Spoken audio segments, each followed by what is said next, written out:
Good evening, everyone. Welcome to our program tonight. We are back in session.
Hello and good evening, everyone. Welcome to another Mom's Night In. I am your host, Sonya Joy Mack, and welcome my other faith-filled moms, our producer, Miss Markeisha Green. Hello. And my co-host for tonight, I missed you last week, I should say, Janice. Welcome back. I'm glad to have you back. Thank you. So I know you were at the Phillies game, and I don't even know how they're doing tonight. I think we're at game 7 now. Game 7 tonight, Tanya. Game 7. So, yeah. Yes. I appreciate you being here again tonight. I know this is a big 100%. Night for you. But welcome those that are on. Said, please stop say playing. Hello. Yes. Say hello. Let us know who is joining and where you're from. We're so excited to be here for another Mom's Night In, which is our weekly online program. We have wonderful conversations. And this month, we're continuing with our series with moms who have lost their moms. And this has been just another, I think, powerful series. Each guest, very different in age and situation and things like that. But they have just each in their own way been such a blessing in sharing their story. So I do want to thank each mom that has been there. But we do have our fourth and final guest for this month joining us tonight. And I'm so excited to have Sonya Joy Mack with us. So we're going to bring her out just a minute, but we just want to tell you some good news that we do have coming up next week. We will have a special. We have 5 Tuesdays. So typically when we have 5 Tuesdays, we used to have 5 guests, but we're going to keep having 4 guests and then have a special with special guests, therapists, and I think for next week, it's a therapist, which is a therapist who is a minister and a grief counselor. And then one of our previous Faith-Filled Moms guests from another show who's also lost her mother. She's going to come back and share a little bit of her story with us, Miss Love Jennings-Lynch. So I'm excited to really close the month off. And I pray that this has been helpful and just a period of healing, hopefully, and prayerfully for those that have been experiencing grief, no matter what the relationship is. But I do also, next week, we have another exciting event on Friday, November the 3rd. We, as in Faith-Filled Moms, has been asked to sponsor a local theater production. This show is called Child Support by the Camden Repertory Theater. I did go see it this weekend, and I just raved about it and just talked about different topics. And the director was like, why don't you come back next week and lead a discussion after the show? Of course I will. Of course I will. So it is our Mom's Night Out. So it's Mom's Night In tonight, but Mom's Night Out next Friday at the Camden Repertory Theater. We will put a link in on our page with all the information, ticket purchases, but that's going to be November 3rd at 7 p.m. So specifically calling any single moms who want to join us and really have an interesting conversation about just the support of your co-parent in raising children. And we're just going to have a wonderful faith-filled conversation for that. In raising children, and we're just going to have a wonderful. That's me. That's me. Feedback. Okay, so I'm going to say goodbye to you then. Markeisha. Yeah, that's me. Thank you. Bye. Listen, I'm on 2 computers. I'm trying to make it work for you. I hear myself. Okay, take care. So hello to Iris. I know Iris is a guest, a regular guest from North Carolina. So thank you so much for joining. And I see Emily Cannon, who is back, and a future guest next month. She'll be joining us and telling her story for our series next month. So good evening and welcome. And those that are joining, please just jump on, say hello. Let us know who is with us and where you're joining from. So without further ado, I want to bring our guest on. I told her I want to maximize the time that we have because she just, I think, is an amazing individual. And I did not know Sonya before. I think we may have been in a writing group together, but I happened to see her post about her story and her book, and I captured and I wrote her name down. I said, one day I want to have her on the show. And it's been months, I think, since then, but I was so just thankful when I reached out to her. She was like, of course I'll come. And I'm so glad she did because like I said, her story, I cannot wait to get into it. So I'm going to welcome Sonya Joy Mack to our show. Hi, Sonya. How are you? Hey, fantastic. Welcome Hi, to ladies. Faith-Filled Moms. We're so happy to have you with us. My pleasure for sure. Wonderful. So before we get started, I'm just going to ask you to take a quick minute just to say hello to our guests. Tell them a little bit about yourself before we get into your story. You bet. Yeah. So my name is Sonya Mack, and I live in Des Moines, Iowa, with my husband and two girls. They are 10 and 7. Yes, those are my kiddos. You can see Lillian. She's the sassy one there in the center. And Sophia's the little one in the pink dress there. She's also, they're both spicy. What am I saying? But people who know me know that they probably get it from me. So I'm not going to lie there. I'm a physician assistant by day. I've actually worked in plastic and reconstructive surgery for over 12 years now, which is crazy. We do some really great things in that field. And then I always tell people I'm an entrepreneur, life coach, and author by night and weekend, and whenever else I happen to squeeze some free time in there. So just enjoying, really finding my voice and being able to share these stories with people in the last few years. And that's why I love things like this. I love events where moms, and especially busy moms, working moms, can get together and just share their stories together and learn from each other and pray with each other. And I'm so honored to be here. Thank you. Well, we are honored to have you. And to our audience, Sonya was in surgery today, and I think yesterday too. So I'm so thankful. I know you have very, very long days, but to make time to come and join us, I'm just extremely thankful. So welcome, and we just appreciate you being with us tonight. Yes, so we were going to get, thank you. So we're going to get right into Sonya's story. I am going to open us up in prayer, but before I do that, I just want to make sure I do every week, just kind of introduce and just reiterate our mission, why we're even here. And we're here because we're a community of moms, and we provide biblical and emotional support, content, and resources because we want to bring hope, encouragement, inspiration, and information to women facing difficult seasons in life. So you'll notice every month we have a difficult season topic that we talk about. So this month, of course, it's the loss of a mom, but we want to make sure that we're having those conversations, which I always say we don't have in polite conversation. We don't talk about these things typically in polite conversation, but we want to give space and a place to be able to have conversations and be able to have people to, I hopefully have a Me Too moment. I want someone to say Me Too when you're talking to Sonya tonight and to share your story and know that as you've gotten through and what you've used to get through and not even through, but as you're going through your journey of grief, that someone else can hear something that maybe that they can also use and it would be helpful to them. So that's our mission. We're thankful to God that every week we're able to just walk this mission out. And we're thankful what he's doing in this program. So without further ado, let's go ahead and pray and get right into Sonya's story.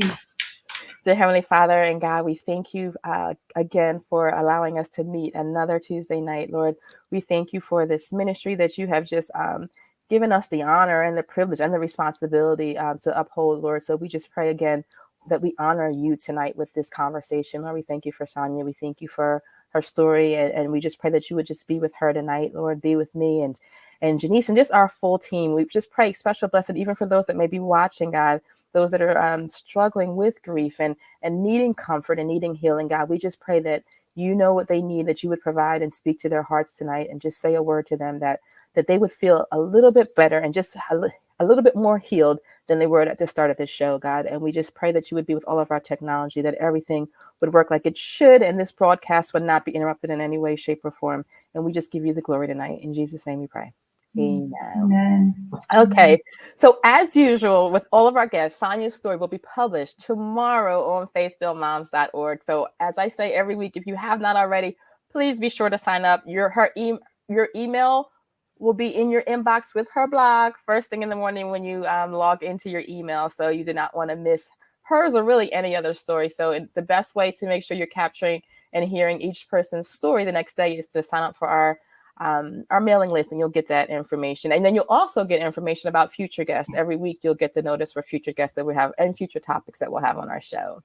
And if you haven't already, please share this with someone. If you know someone, send them the link, text them, invite them to join us. Anyone that's dealing with grief of any kind, just please invite them to join us. And I know that they'll hear something tonight that will be just beneficial and a blessing to them. So Sonya, I want to talk about your mother, starting off with really just introducing her to our viewers. And I felt a great way to do that. You talked in your blog a very sweet story about a deluxe dream Barbie dollhouse, which I think almost all of us in whatever shape or form, we've seen those Barbie dollhouses that we wanted. So share a little bit about that story, but really more so what that meant in terms of your relationship with your mom, not only as a child, but even as an adult as well. Yeah, absolutely. Yeah, so I think, especially now with the Barbie movie coming out, right, or having come out, I think everybody can relate to that. So I grew up in a, I would say lower middle class family. So, we had enough, but that was about it. We had just enough. And so, every time I lived in a small town in Iowa, and my mom and I, so my brother and sister are 7 and 9 years older than me. And so my mom and I, we were like, my brother joked, 2 peas in a God pod. Like we were best friends. So we would often be found out at Kmart, the like only big store in our town. And I particularly remember this one day, when this huge display of the Barbie dream house was out. And I remember it because, I was looking at all these wonderful little pieces.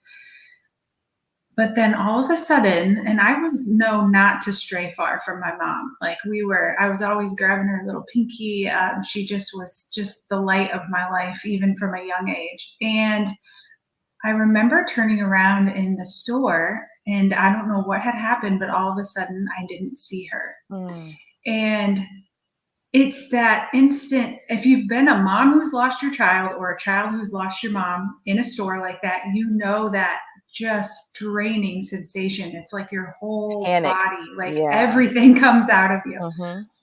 And I just remember searching the store, and I'm this little girl, probably 5 years old. Just luckily I lived in a small town, so it was pretty safe back then.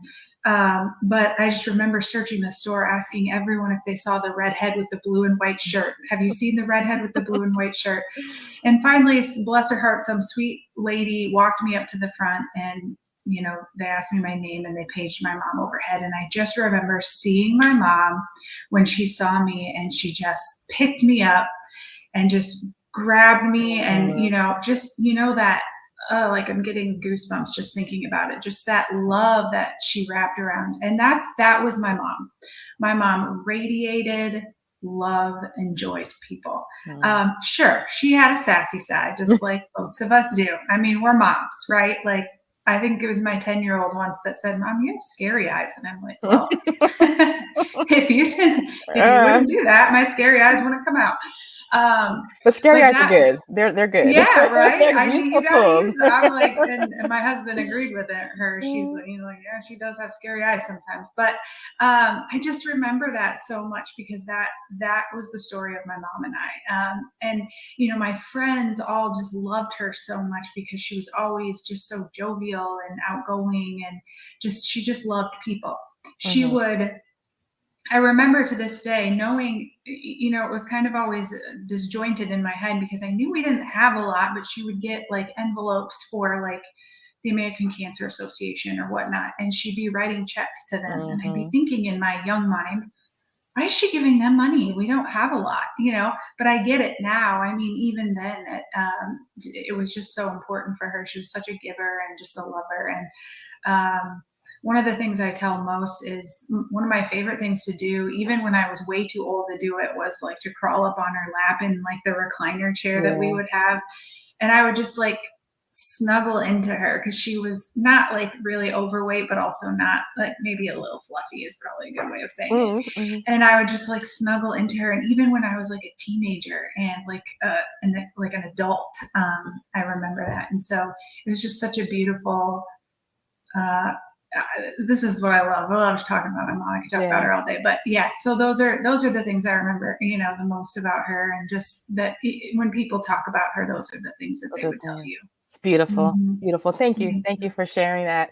And I want to get into her diagnosis. I have a friend who has ALS as well, and I didn't know what it was. She called me out of the blue, and I actually wrote a story and guidepost about our relationship. But I've seen what it's done to her. She's still with us, and she actually watches the show every now and then, and she talks with her eyes on the computer. But I know when I saw your story, I was like, wow, I know. And even one of your pictures of your mom reminded me of her. It was almost like they had the same gown on that my friend would wear. But I want to talk to you about when you received your mother's diagnosis. Did you know what it was? What were those initial thoughts and emotions that went through your head when you talked about what that meant for your future, the future for your mom? Yeah.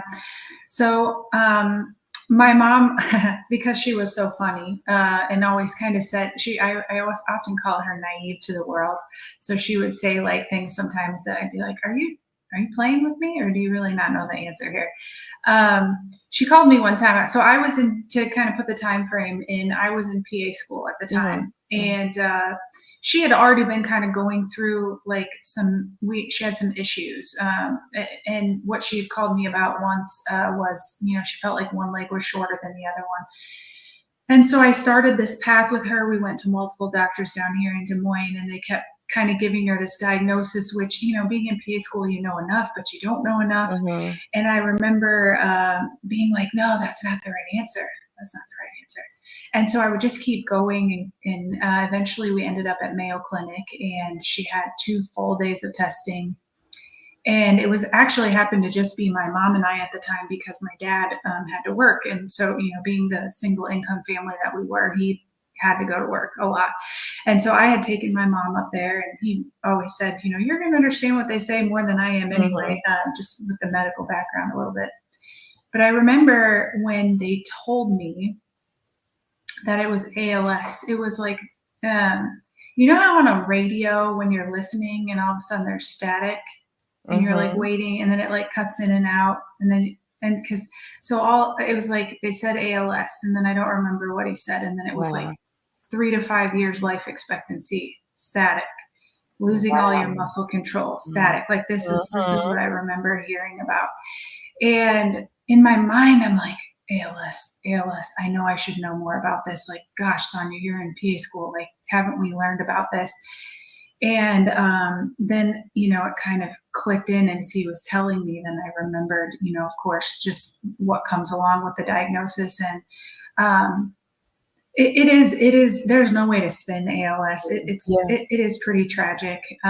You know, there's not really any great treatments. There's not really any great cures. There's no cure, of course. They've come a long way since the Ice Bucket Challenge, which has done a lot of research for ALS. But I just remember, how my mom and I would do this is we would drive up to Mayo for her appointment, and then we would meet in Clear Lake, Iowa, which is halfway between where I lived and she lived, and so it was a meeting point. So I really remember holding it together, and we were pretty quiet on the way even to Clear Lake, because she, of course, was trying to process what was going on and knew that I didn't know all the answers.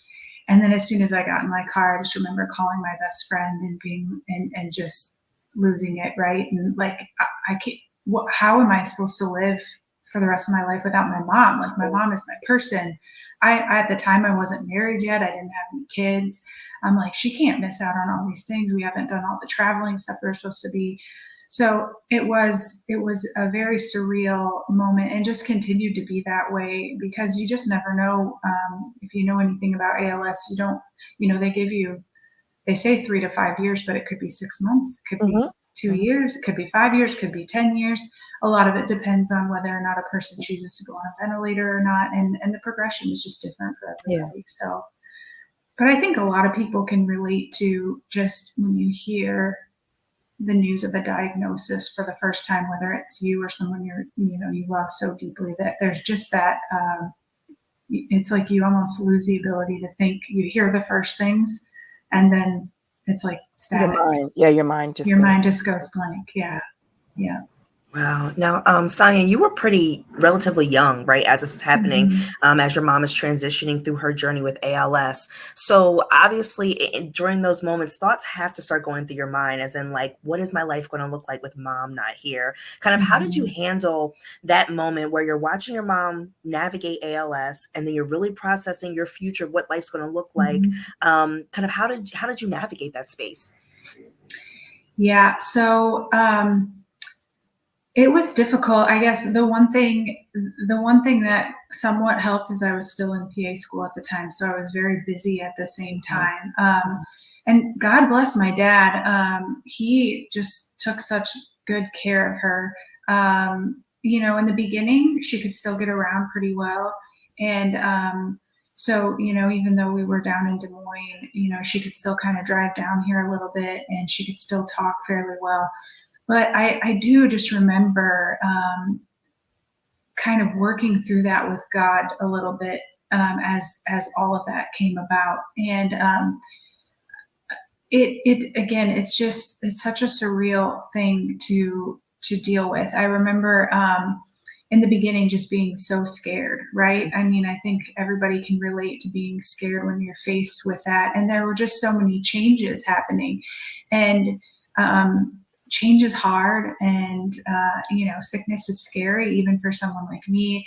And I think it was especially hard for me because I was in this medical field, right? And by then I kind of graduated from PA school, and so I was supposed to know all the things. All the questions would come to me, and I didn't always have the answers. And you kind of almost go down this rabbit hole of research and Googling everything, right?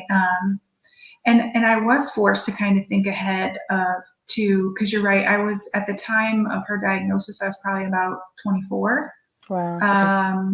And, I was engaged to be married, but not married at the time. So, I mean, here we were kind of living this semi-normal life early in the beginning. She was helping plan my wedding because I was in PA school. I got married during PA school. So her and my now husband were helping plan my wedding. And we go to the wedding. She's able to walk, pretty well at that time, still get around, and you kind of get this semblance that things are normal. And then as the disease progressed, it becomes more and more real. And I've often asked myself, because, some people lose their parents or their loved ones very suddenly. And there is something about a traumatic grief like that that's very hard. Yeah. But I've had people ask me a lot, what is it like, knowing, like, you knew for years that your mom was going to pass. And it's almost anticipating that day and dread. Anticipatory grief is what they call it. Yeah. And anticipatory grief is very difficult because, again, like, you still have her, but she's not the same. Like, her spirit's the same. Yeah. But her body is not, and that's the one thing about ALS is their mind doesn't change. It's not like dementia. They're completely the same up here. But lucky for me, I mean, my mom struggled, don't get me wrong, but for the most part, her faith actually got stronger during this illness than before. And we would have, so I'm Catholic, and my mom was not before her diagnosis, but decided that she wanted to become after her diagnosis, which was really cool. And, but we had people bringing communion out to our house. And so many of these people would tell us, like, I learned more about faith from your mom in a hospital bed than I've learned years, and even though her writing was kind of failing, she would write things about, I'm scared, but Jesus, I still have faith in you. And I wonder what it's going to be like to dance with you again. And so that song, I Can Only Imagine, by Mercy Me, I can only imagine when I'm up there. That song got us through a lot. Just imagining. We would talk about that when she would get kind of scared. What's heaven going to look like, Mom? What's heaven going to feel like? What's it going to be like when Jesus welcomes you? What does all that? So I think, especially in a role of anticipatory grief, trying to bring in as much of the good as you can, because it can be so difficult sometimes. Yes. Mm-hmm. Yeah. Wow. Yeah. And you, in the blog, you do refer to yourself as being like a motherless mom, right? Mm-hmm. So can you kind of like elaborate more on what it's like being a motherless mom, and then also how that impacted your relationship with God after your mom passed away? Because we know through our series and moms we've talked to, that's been a real big turning point for them, especially initially, right? Like when they looked to God, they kind of had a moment where they were like, look, God, I'm not really sure what's happening here. So can you kind of dive into how your relationship with God changed, and explain more about what motherless mom means to you? Absolutely. Yeah. So I remember when, I had always looked so my sister, because she was so much older than I was, actually when my first niece was born, I was only 10. So I had seen how amazing of a grandma my mom was, right? And so I was always, before her diagnosis especially, I was so looking forward to when she would be a grandma to my children, because I just could imagine how much fun they would have with her, and how good she was with her grandkids. And here I was, ideally my husband and I, when we first get married, we have plans for when you're going to have kids, right? We're going to have 3 kids. We're going to do that. Yeah, that all changes, right? Yep, exactly. So we had originally said 5 years after we get married, we'll have kids. Well, that was kind of in the height of when my mom was sick, and, towards the end, especially. And obviously we just felt like that was not a good time to have a child. And so, we knew that we were going to wait until after everything, until after she had passed, to be honest. And because we also knew that because of the type of person that she was, it was already hard enough for her to leave us, her family, her core family, that to add a grandchild onto that would just make things even harder. So, here I was, age of my first child was born at 31, and she was born blue with the cord around her neck and had to go to the NICU because she had an infection. And then, you go forward, and she had terrible colic. I don't know if anyone has had a colicky baby, but my Lord, it's amazing I had a second one. But,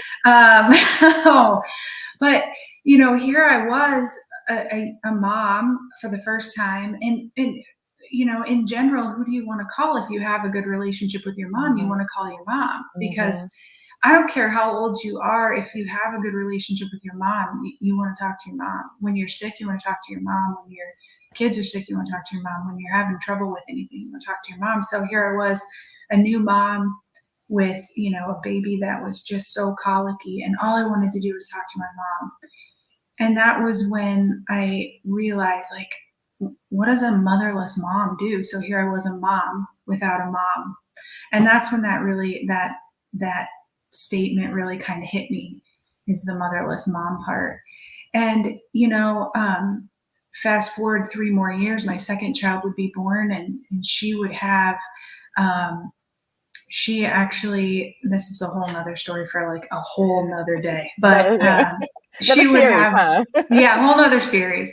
But she was born with a lung condition we didn't know about until she was born. Although I had God put it on my heart, she was going to have something. There was going to be something when she was born, but she had to have a surgery to remove part of her lung when she was 4 days old. And, you're in this heartbreaking situation, and you just want your mom. And again, I'm like, what do I, so luckily, by the grace of God, I did have some great friends, and even a friend that was my mom's age, who was very loving and wonderful to me. But I will tell you that my relationship with God during those times really shifted in a lot of ways, which I think is normal. And I don't want to say that he expects that, because everybody reacts to grief and trauma differently. Some of us instantaneously just grab on and hold on to God. And I would like to say that that's where I've become. That's like where I'm getting to. But in the beginning, after all of this, and especially, you know, I'm like, okay, Lord, isn't it enough? Like, I've already lost my mom. Now you have to give me this baby that has colic, and you have to give me this baby that almost died. Like at the moment, in the time, we didn't know if she was going to live or die. And I just remember, so I'm a writer.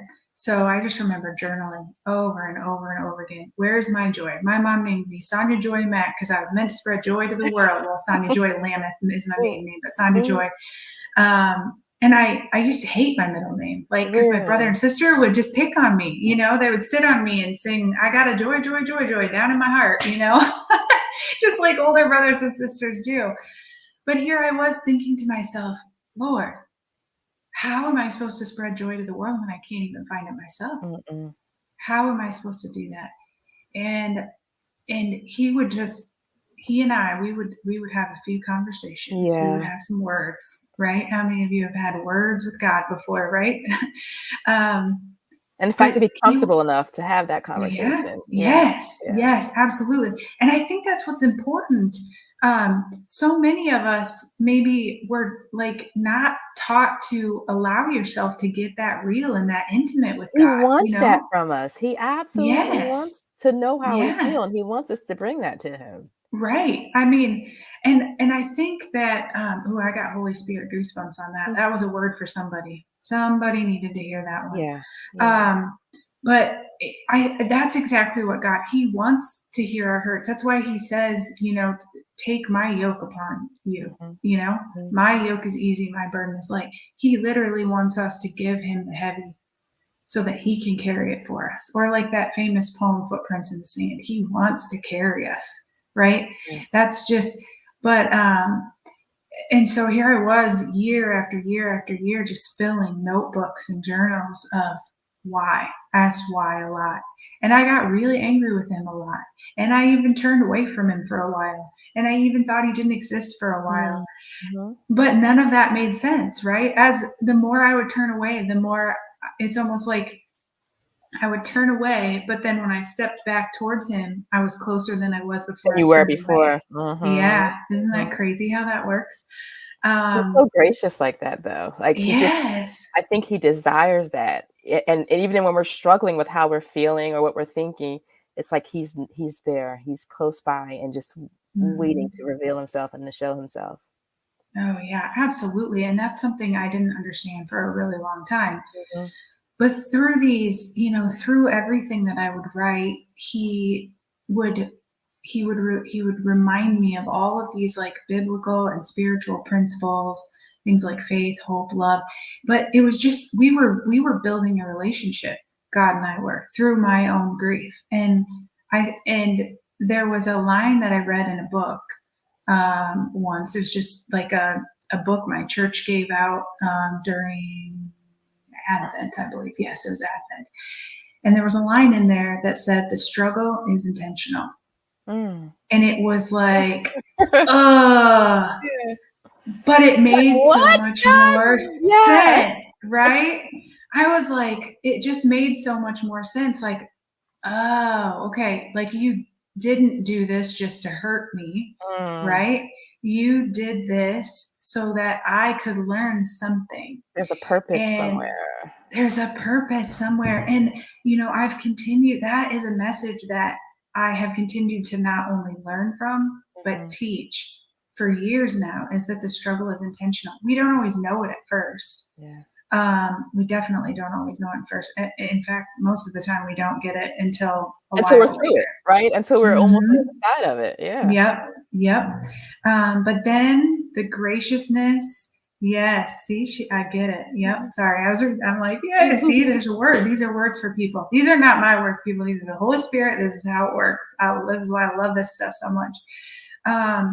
But it was during that time that I really started to ask in my journals, you can see it shifting from, instead of asking why, I started to ask what. What do you want me to do with this, Lord? Not why is this happening, but what do you want me to do? Because that's an acceptance. You're showing I've accepted it now. So now what? And that's definitely a transformation in that journey. Yeah. And that's the power of, 2 verses got me through so much. One is, just be still and know that I'm God. And that came from my dear friend that she's in her 70s. She's like my parents' age. I met her when I was in 4th grade. She has that plastered all over her wall. And, I'll be the first to admit to you that, we kind of went to church when I was younger, but really my faith was like something I kind of built on my own, just because of who I was around. So that be still and know verse from Psalms is like the first one that just kept coming back to me. But then, the Romans 8:28, all things work together. And I'm like, in the beginning, you're like, how can this be good? How can all things, he doesn't say, but then you have to remember, he doesn't say that all things are good. Yeah. He says all things will work together for good. Working together for our good. Yeah. And so now whenever something happens that's just so difficult, the first question I ask is, okay, God, what do you want me to do with this?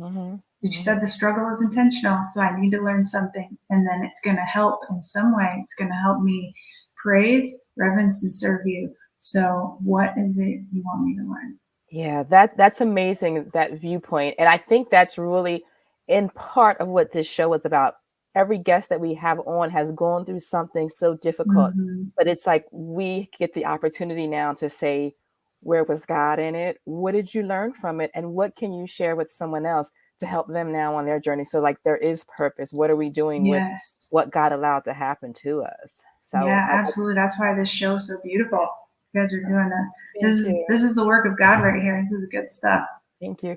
And I wanted to take a step back. You mentioned, I just thought of it when you were saying you had your oldest daughter, and I can remember my mom, coming to our house and we were clueless that first night we came home from the hospital, and the way that she just kind of stepped in and took our daughter. And my daughters are 3 years apart, just like yours. And so, but she came and stepped in and we were just clueless.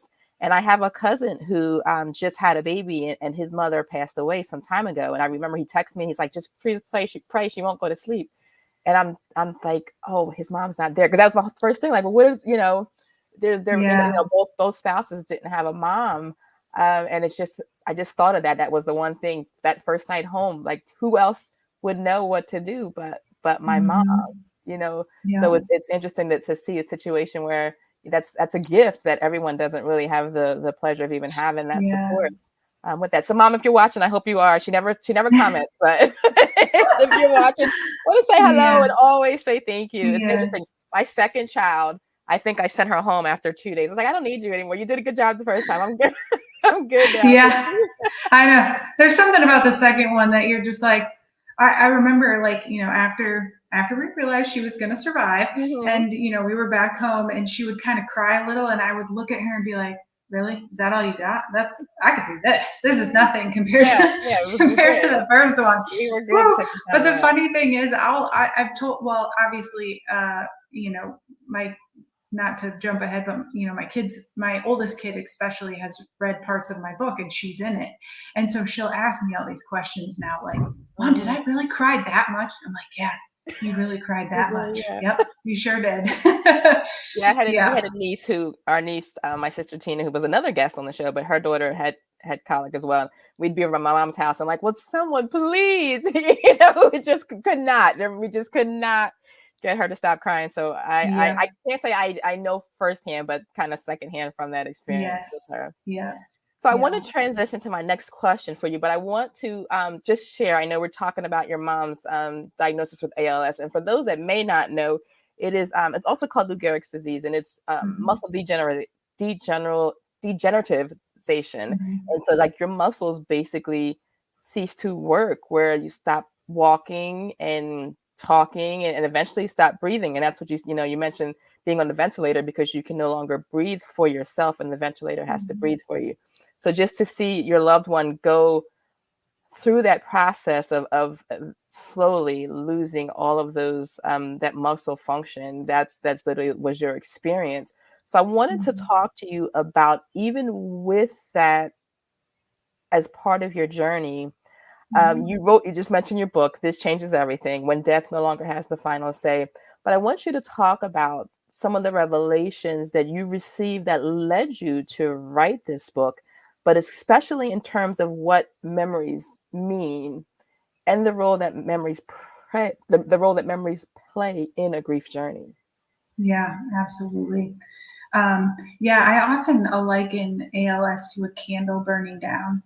Like the person's flame is still there, their heart, their soul is still there, which, I can only imagine what having a parent or family member with Alzheimer's is, where their body is still there for the most part, but their mind is not. Almost the total opposite with ALS. Their body just fails over time. I mean, by the time my mom passed, she had a feeding tube and a ventilator, and she was on a morphine drip in the hospital bed and required 24-hour care. So, I mean, it was a lot. But yeah, so, it was, again, I mentioned that I'm a writer, and I'm meaning that, like, I write that's my preferred form of prayer, actually, is to write.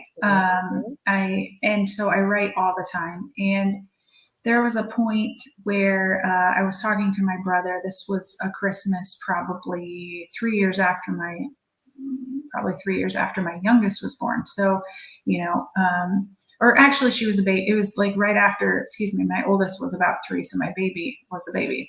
But I was talking to him, and because my brother and I are actually pretty close too. My sister and brother and I are pretty close now. But I remember talking to him at one point and just being like, I don't know how to live without her. Like, I just don't. I was trying so hard, and both at this point, Sophia, my youngest, because of what she was born with, she just had so many doctor's appointments, and my oldest had ADHD. We knew she had ADHD. They were all a lot, and I was just all these things, and I just remember talking to him one day and being like, I don't know what to do without her. And he said,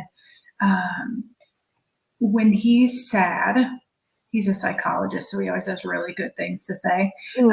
He said when he's sad, instead of focusing on what he's sad about, he tries to focus on what he can be grateful for. So in that moment, when he starts to miss mom, he focuses on the fact that she lived long enough that some of us have memories that we can share with other people, being like our children, because my mom passed when his only daughter she was only a few years old, so she never really got to meet her either. And I remember it was just like lightning struck. I was like, that's it, Shane. Like, don't you get it? Like, this changes everything. The memories. Like, I know everything about my mom. We were so close. I knew what she would say in like every situation, and any trip we would go on as if like my husband and I are a family. I knew, like, I'd be like, oh my gosh, my mom would love that. Oh my gosh, that would make her laugh. She was so known. She was just so goofy. How a lot of like clothing stores will play music. She would like dance in the store all the time. So embarrassing as a high school kid. But, I'd be like, oh my gosh, she would be dancing to this. And the other really beautiful thing is, because I was a writer, sometimes I would just sit down and I would be like, okay, Mom, what should I do? And I'd write it out. And then I would write a letter back to myself as if my mom were writing to me.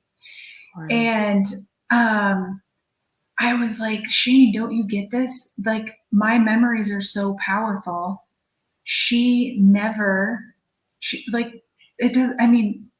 gone, but she's never really gone. I can take her with me everywhere. Like, death doesn't get to win anymore. I remember everything about her. And so I remember talking to my aunt not long after that and going, I'm going to rewrite my story. I'm going to rewrite how things would have been different if my mom were still around. Like, how would the birth of my children have looked? And how would, we would have gone on all these different trips. Where would we have gone, and what would we have done, and how crazy would she have been? And the most beautiful thing that I remember after I decided to write, the book, and I was talking to my girls.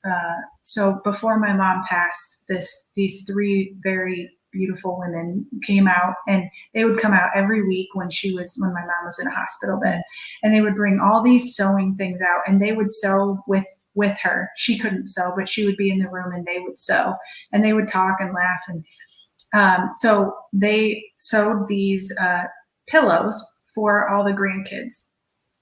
But of course, they didn't know how many kids I would have. Mm-hmm. And so they just made 2 pillows. And one of the pillows was very obviously girly, and the other one was like a Noah's Ark pillow. And they each had like a thumbprint on them from my mom. Wow. And I remember thinking, well, that's interesting. So I hope I don't have more than 2 kids, or I hope, what am I going to do with these if I don't have them? But my first child was a girl, and I gave Lillian, I gave the pillow, and then the second one, Sophia, I could have swore before I knew what she was going to be, that she was going to be a boy, because this Noah's Ark pillow looked a little bit more boyish. It was blue, but after she was born, I was like, oh my gosh, Noah's Ark is the story of God's promises to us when we think that there's nothing else. Like, right, everything around us is water. We can't even see land. And it's God's promise to us. Yeah. It made total sense in hindsight. But one night, my oldest she was about 5, probably 5. And she was holding that pillow, and she was looking for the little thumbprint from my mom. And she said, Mom, I miss Grandma Vicky. And I was like, I did it. Meaning, my daughter has never met my mom. Never met my mom. Although, you've heard stories about how like souls from heaven can sometimes talk with children. I don't know any of it. I don't claim to know that. But here I had shared enough about my mom, my memories of my mom, and I had shared enough about that with my children that they missed her. That they missed. They felt like they knew her. Yeah. They felt like they knew her enough to miss her. And that to me was like equal parts, like, I'm like, oh my God, so like, it was just so overwhelming, but it was so joyful because I was like, I'm doing it. I'm sharing the memories of this person who meant so much to me with all these people. And so what I share a lot about with people who have lost someone they love is I really feel like the enemy wants us to focus on the hard stuff, what they looked like before they passed, like how sick they were. Distractions, right? Those are all distractions. Wow. Yes. And that might be something that we have to work through with, a therapist or a pastor.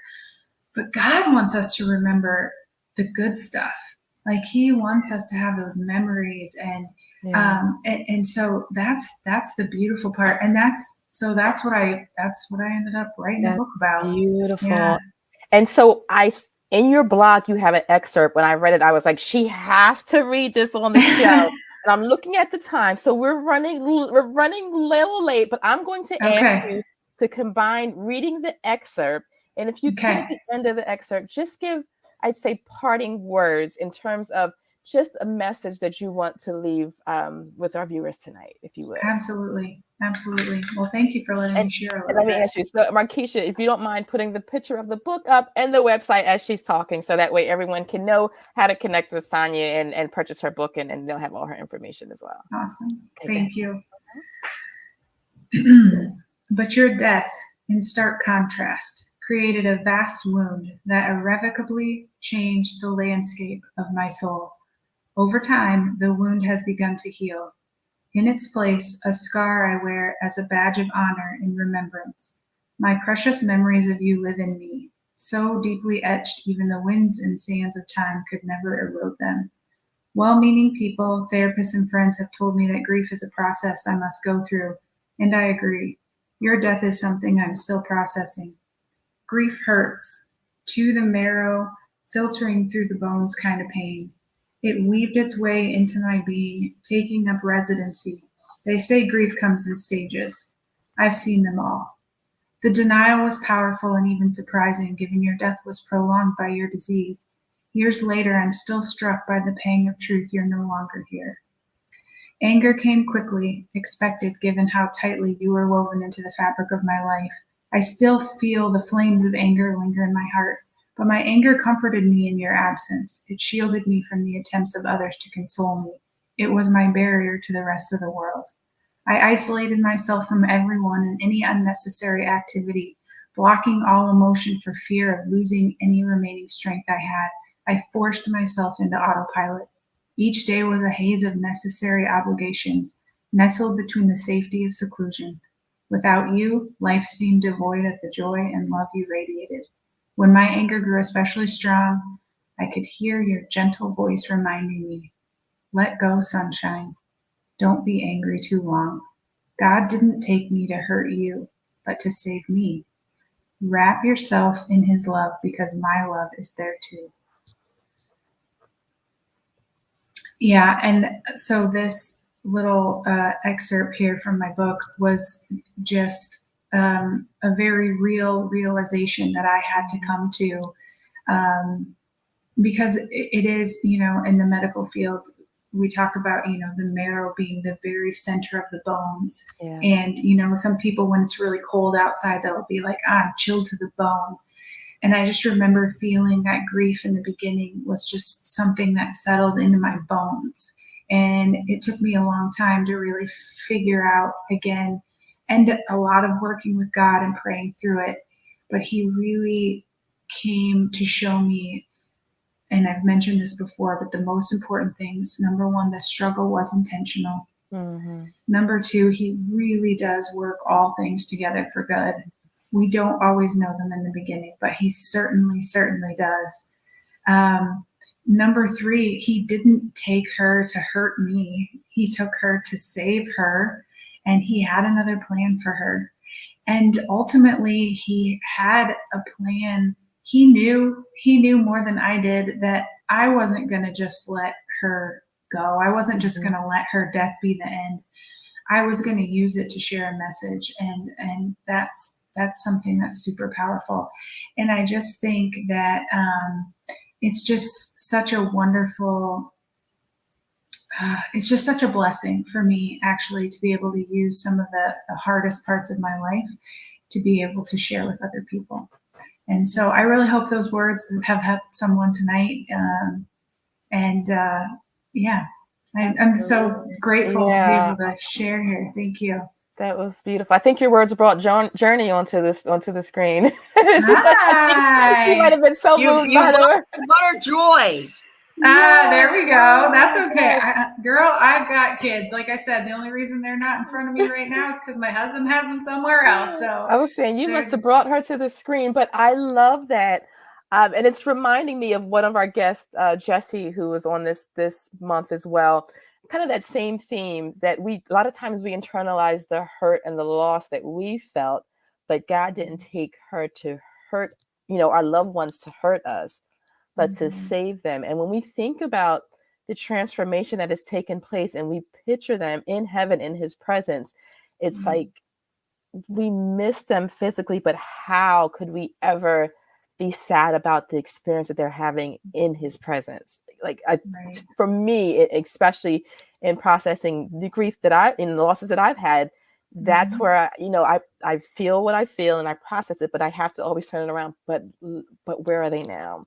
But what are they experiencing? They are in the utopian, presence of God, that there's nothing that could ever go wrong. No negative emotions ever. So I love that.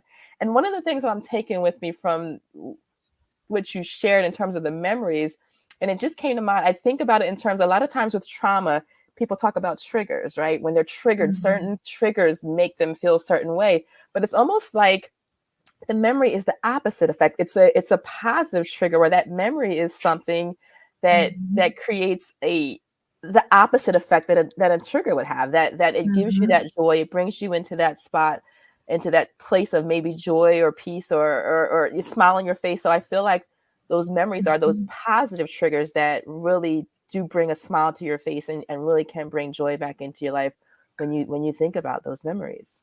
Yeah, absolutely. 100%. I think, and I would just, anybody who has lost someone they love, I would just remind them, we had talked, I think you mentioned something, I can't remember if it was before the show or during, but, we talked about, you mentioned things that that sometimes allowing people to talk about things that we don't necessarily talk about in normal conversation. Mm-hmm. But that's like the stigma that I'm trying to break with this, right? Like, Yeah. I don't want to say I don't care, but I kind of don't care if people are tired of hearing about my mom. Mm-hmm. Because guess what? Like I loved her, and I'm going to tell you about her, and I'm going to tell you about all the cool things she did, and I'm going to tell you about what I learned about it. Mm-hmm. But that's a stigma that I feel like I really, that needs to change, right? I don't think your parent or loved one or grandma or grandpa, daughter, anybody can be gone for years, and I think it's still okay to talk about them, and it's still okay to miss them. Yeah. And that's another kind of stigma that I'm looking to change. Yeah. When people say get over it, or a certain time for grieving or whatever, like, no, your journey is your journey, and never allow anyone to say what your process should look like, or if you should stop talking or move on, whatever that even means. Yeah, that's you hold on to and process it whatever way that you need to process it, however you need to work through that. Sonya, thank you. Thank you so You are welcome. much. I always call it divine, but I know our paths crossed for this reason. So I am appreciative of you, and I will have you back, because we have done a congenital conditions topic before. There you go. One of the things we're going to do is bring back additional guests on those same topics. So I'll be sure to have you back on our show when we get to that point. But I want to say again, thank you. Sonya's full story, I know we talked about it a bit tonight, but her full story will be on faithfulmoms.org tomorrow. So please, if you have not signed up, go to that website tonight. Give us your email address, and we'll make sure we get her blog to you as well. But I do want to, Markeisha, if you could put up her website again, SonyaJoyMack.com.